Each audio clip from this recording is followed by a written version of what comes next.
여러분 안녕하십니까? 직업상담하는 남자 솔로몬입니다. 요즘 들어서 공공기관 직업상담원 채용에 대비하는 분들이 많은 것 같습니다. 아마도 올해 공공기관에서 직업상담원 채용을 많이 할 것이라는 소문이 나돌아서 그런 것 같습니다. 그래서 이 소문의 진원지가 어딘가 싶어 저 직업상담하는 남자 솔로몬이 한번 조사를 해보았습니다. 그랬더니 올해 하반기에 시행 예정인 국민취업지원제도 때문인 것 같습니다. 국민취업지원제도가 뭐냐고요? 국민취업지원제도란 정부 기관인 고용노동부가 추진하는 정책으로서 취업 취약계층은 누구라도 취업지원 서비스를 받을 수 있는 정책입니다. 그리고 취업지원 서비스 주요 내용은 첫째, 맞춤형 취업 상담, 둘째, 직업훈련, 셋째, 복지연계 서비스 등인데요. 가장 핵심은 월 50만원씩 구직 촉진 수당을 받을 수 있다는 것입니다. 소위 말해서 한국형 실업부조라고 할 수 있습니다. 그런데 이에 관한 법률, 즉 구직자 취업촉진 및 생활안정지원에 관한 법률이 현재 국회에 계류 중에 있고 관련 예산은 지난해 국회를 통과한 것으로 알고 있습니다. 그런데 직업상담사 인력 확충에 관한 것도 검토 중인 것으로 알려지면서 공공기관 직업상담사 신규 채용이 있을 것이라는 소문이 나도는 것 같습니다. 자, 그렇다면 이러한 신규 채용이 이루어진다면 어떻게 준비해야 될지 궁금하시겠죠? 그래서 예전에 고용노동부에서 직업상담원 채용을 어떻게 했는지 한번 알아보면서 이에 대한 준비를 설명드리고자 합니다. 가장 최근에 채용 공고가 있었던 2019년도 채용 공고를 한번 보도록 하겠습니다. 고용노동부 직업상담원 채용 공고입니다. 고용노동부 소속 지방고용노동청, 지청 및 고용센터, 지자체 등에서 근무할 직업상담원을 공개 모집하오니 해당 분야의 전문성과 열정을 갖춘 분의 많은 응모를 바랍니다. 2019년 5월 15일 고용노동부 장관 이렇게 되어 있고요. 채용 부분에는 모집 인원 18명에서 채용 인원은 전임 상담원과 자립지원 상담원 이렇게 두 가지로 구분해서 채용을 했었습니다. 총 18명이었는데 전임 상담원은 12명, 자립지원 상담원은 6명 이렇게 지역별로 몇 명씩 뽑는다 이렇게 다 나와 있었습니다. 자, 그러면 응시 자격은 어떻게 되느냐? 학력 및 전공은 무관입니다. 그리고 성별이나 연령 제한은 없지만 단 정년 연령인 만 60세 미만자에 국한되어 있습니다. 병역은 남자의 경우 병역bil 또는 면제자. 자격 및 경력사항을 보면 국가기술자격법에 따른 직업상담사 자격을 취득한 사람 또는 4년제 대학생의 학위를 취득한 사람 이렇게 나와 있습니다. 이거 한번 세부적으로 나중에 보시기 바라고요. 기타 인사 관련 규정상 결격사유에 해당되지 않는 자, 기타 유의사항 참조 이렇게 되어 있습니다. 요거는 나중에 한번 읽어보시기 바랍니다. 다음은 제일 중요한 전형 절차 및 일정입니다. 자, 어떻게 뽑느냐? 필기시험과 면접으로 뽑는다 이렇게 아셔야 됩니다. 꼭 시험을 보게 되어 있습니다. 시험은 어떤 시험이냐? 세 과목 각 객관식 40문항에서 총 120문항을 시험을 보는데요. 시험 과목은 직업상담원과 자립지원상담원이 조금 다릅니다. 물론 직업상담원은 필수로 고용보험법령과 직업상담학 이 두 개는 필수입니다. 선택은 사회와 국민기초생활법령 중 한 과목을 선택하시면 되는데요. 자립지원 직업상담원도 마찬가지로 고용보험법령과 직업상담학은 필수고 또 국민기초생활법령도 필수입니다. 직업상담원은 국민기초생활법령이 저기로 되어 있죠. 선택으로 되어 있는데 가급적이면 저는 이 국민기초생활법령을 선택하시고 공부를 하셨으면 합니다. 왜냐하면 이거는 실제 업무에 필요한 내용이거든요. 자, 이렇게 해서 필기시험에 합격을 하면 면접을 보는데 면접은 어떤 내용이냐? 공부 수행자로서의 직업 기초 능력, 직무 수행 능력 등을 평가한다. 이렇게 되어 있습니다. 일단 시험을 본다는 게 제일 중요한 거고요. 여러분은 이 과목에 대해서 지금부터 공부할 필요가 있습니다. 자, 전형 일정이죠. 2019년 지난해 같은 경우는 원서 접수를 2019년 5월 20일부터 했어요. 그래서 워크넷의 이 채용마당에 접수하게 되는데 우편이나 이메일 방문 접수는 안 되도록 되어 있습니다. 그래서 약 5월 29일까지 일주일간의 접수 기간을 두고요. 필기시험은 6월 29일 날 10시에 120분 동안 봤는데 장소가 대전으로 되어 있습니다. 그리고 구체적인 장소는 추후 공지하겠다 되어 있고요. 다음 필기시험 합격자 발표는 6월 20일 시험 본 후에 약 일주일 정도 되는 7월 5일 날 발표를 했고요. 각 지방고용노동청 홈페이지에 공고한 되어 있는데 일단 과목별 40점 이상 맞아야 되고요. 세 과목이었죠. 성적 순으로 지청별 및 직렬별 채용 인원의 3배수 선발한다. 다만 채용 인원이 2인 미만인 경우는 4배수 선발한다 이렇게 했어요. 그러니까 필기시험에서는 선발 인원의 3배수 내지 4배수 뽑는다 이렇게 아시면 되겠고요. 면접은 7월 5일날 합격자 발표하고 7월 10일날 역시 한 딱 일주일 후에 직무능력, 품성, 가치관, 조직 적응력 등을 평가하고요.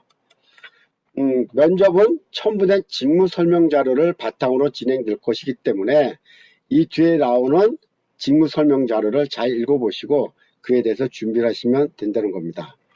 그리고 합격자 발표는 역시 7월 16일 약 5일 후에 지방고용노동청 홈페이지에 공고할 예정으로 이렇게 되어 있습니다. 그래서 여러분들은 접수기간, 시험기간, 또 합격자 발표, 면접 전형, 또 면접 합격자 발표 요 순서가 되는데 5월 20일부터 해서 7월 16일 날 합격자 발표를 하니까 2달 좀 안 되는 기간이 걸린다 하는 것을 알아주셔야 될 것 같습니다.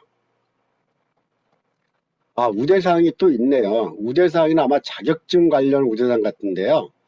일단 직무에 관련된 직업상담사 1급 자격증을 가진 지원자는 3점의 가산점을 주고요. 직업상담사 2급 또는 사회복지사 1, 2급 직업능력개발훈련교사는 2점의 가산점을 줍니다. 또 정보처리 분야의 자격증을 갖고 있는 사람들은 1점의 가산점을 주도록 그렇게 되어 있습니다. 취업지원 대상자에 대한 가산점이 나왔네요. 취업지원 대상자는 규정한 법률에 따라 만점에 10점 또는 5점을 부여하니까 상당한 가점을 주는 거죠. 자, 다음은 접수 서류입니다. 제출 서류는 일단 NCS 기반 입사지원서, 경험 혹은 경력기술서, 자기소개서 각 일부를 내야 되는데 부침 서식이 있기 때문에 이 서식에 의해서 작성하면 되고요. 요 서류 3개는 원서 접수 시에 내면 되고요. 아까 얘기한 자격증에 관한 거는 필기시험 합격하고 면접 볼 때 제출하시면 되겠습니다. 자, 또 여러분이 궁금해하시는 근로조건이죠. 아까 합격자 발표가 7월 22일로 된다 그랬잖아요.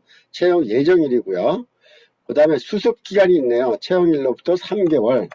수습기간 동안에 끝나고 나면 교육성적, 직무수행 능력 및 태도 등에 또한 평가를 통해서 계속 고용 여부를 결정한다 이렇게 되는데 이거는 일반 9급으로 합격해서 들어온 공무원도 마찬가지입니다.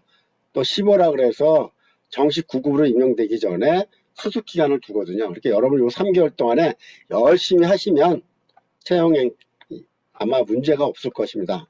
자, 그리고 궁금한 거 보수 수준 전임 직급 1호봉 부침 보수표 참고했는데요. 제가 보수표를 한번 볼까요? 여기 나왔네요. 첨부 3 직업상담 보수 기준 이렇게 되어 있습니다. 여러분 보시면 호봉제로 되어 있어요.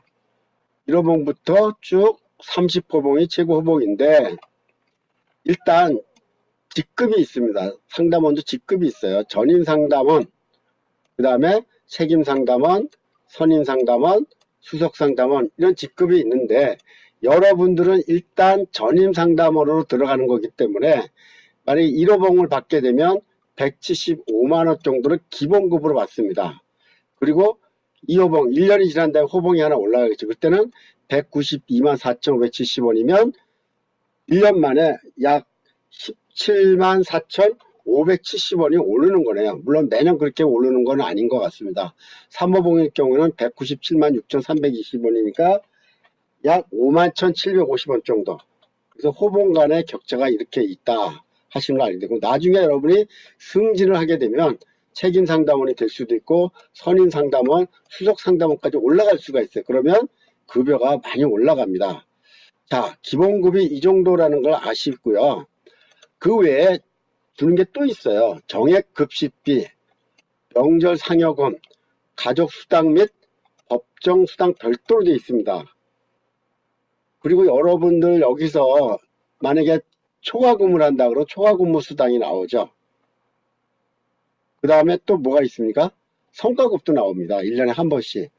이렇게 보면 기본급이 처음에 175만원이라도 200만원이 훌쩍 넘어가고요. 1년만 더 지나면 220만원 이상도 받을 수 있게 되어 있는 겁니다. 그래서 급여가 결코 낮지는 않다. 왜냐하면 여러분들 그 공무원 9급으로 처음 들어가시는 분들 있죠. 뭐 몇십 대 1, 100대 1 경쟁을 뚫고 들어간 9급, 공무원 9급도 초임은 그렇게 많지 않습니다. 그래서 이 공공기관의 전임상담원은 급여가 그렇게 나쁘지 않다. 이렇게 말씀을 드리고 싶습니다. 그 외에 4대 보험 가입해 주죠.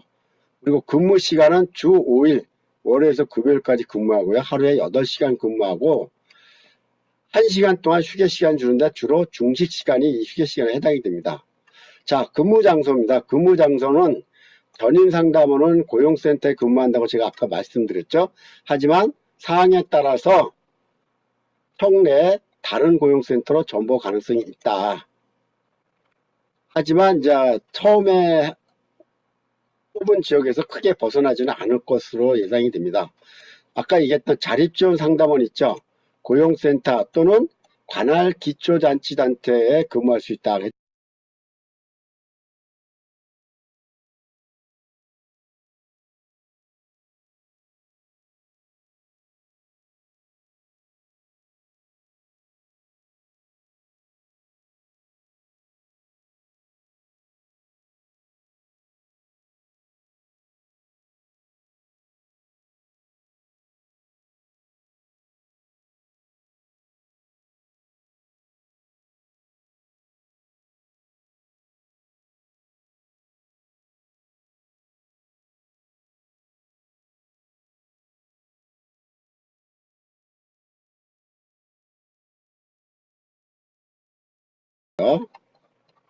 자, 여기 입사 지원서 양식이 나왔습니다.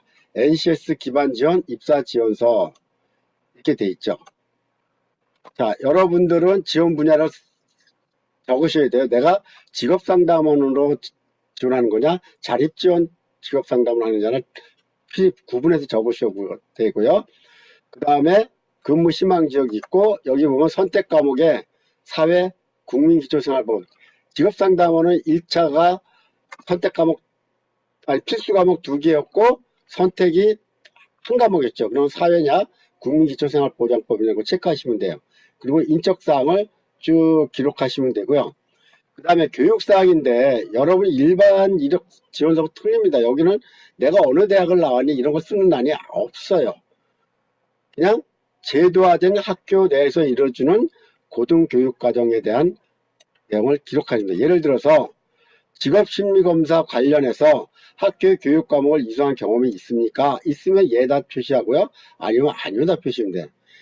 학교 교육 과목을 이수한 경험이 있습니까? 예를 들어서 직업심리검사, 직업상담, 심리학에 대한 전공을 했냐 안 했냐 그걸 묻는 겁니다. 어느 대학을 묻는 건 아니고요. 있으면 있다고 하시면 돼요. 자, 있다면 어떤 과목을 이수했고 그 내용이 뭐냐 하는 거고요. 내가 이런 대학에 전공을 하지 않았어. 실망할 필요는 없어요. 그 밑에 또 있어요. 직업교육, 직무 관련 교육훈련을 받은 적이 있느냐. 예를 들어서 직업심리검사 전공을 하지 않았지만 관련 직업교육과를 이상 경험이 있습니까? 할 때 있다. 이건 뭐냐면 직업교육이죠. 학교 이외 기관에서 실업교육, 기능교육, 직업훈련 등을 이수한 교육과정을 의미하기 때문에 내가 대학에서 전공하지 않았더라도 기타 직업교육을 통해서 받은 경험이 있으면 여기다 기록을 하시면 됩니다.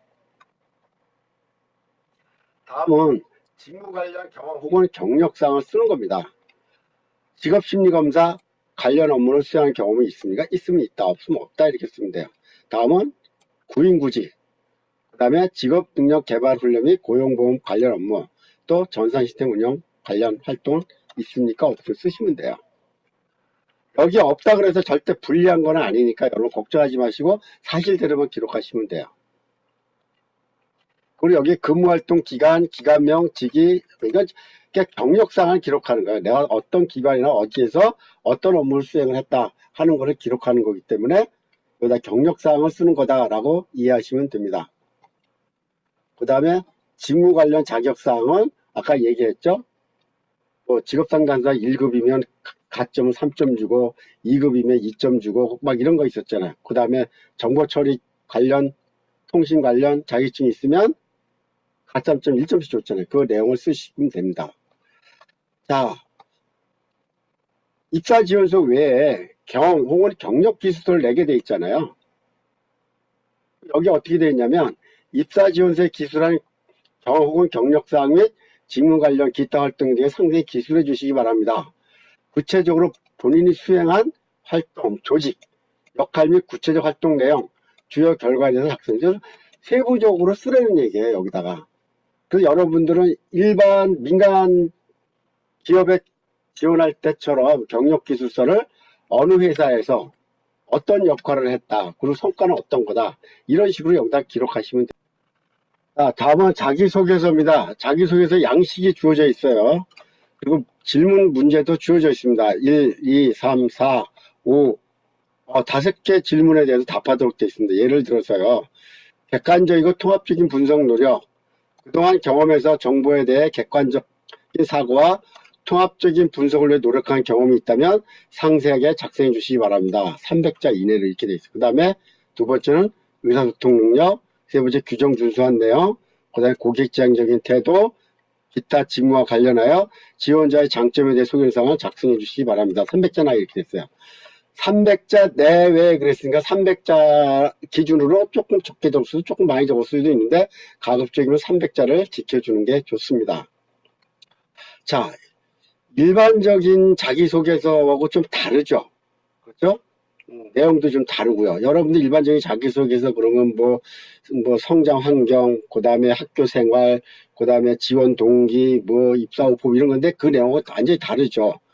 생소하지만 경험한 내용을 바탕으로 여러분이 잘 작성해 주시면 됩니다. 올해 소문대로 국민취업지원제도가 생기게 되면 상담 인력 확충 차원에서 뽑을 거다라는 소문을 들으셨다면 그 소문이 맞을 수도 있고 틀릴 수도 있지만 자세한 거는 그때 가봐야 한다. 왜? 이 취업지원제도가 올 국회에서 통과되면, 법이 통과되면 하반기부터 시행될 예정이기 때문에 그렇습니다. 그래서 여러분들은 제가 아까 작년도 지난해 채용 공고에 나온 그대로 설명했듯이 일단은 시험 공부를 하셔야 돼요. 시험 공부. 그리고 이제 면접 준비 하셔야 되는데 시험 공부는 자격증을 딸 때 직업상담을 하지 않습니까? 그래서 그 한 과목은 일단 공부했다고 했다고 생각하시고요. 나머지 두 과목에 대해서 공부만 하시면 됩니다. 그래서 공공기관 직업상담원 채용 여러분들 어떻게 준비해야 되는지에 대해서 오늘은 이렇게 설명을 드렸습니다. 여러분 공부 열심히 많이 하시고요. 꼭 올해 많은 직업상담사를 채용할 수 있는 좋은 기회가 왔으면 좋겠습니다. 오늘은 여기까지 하겠습니다. 여러분 안녕히 계십시오.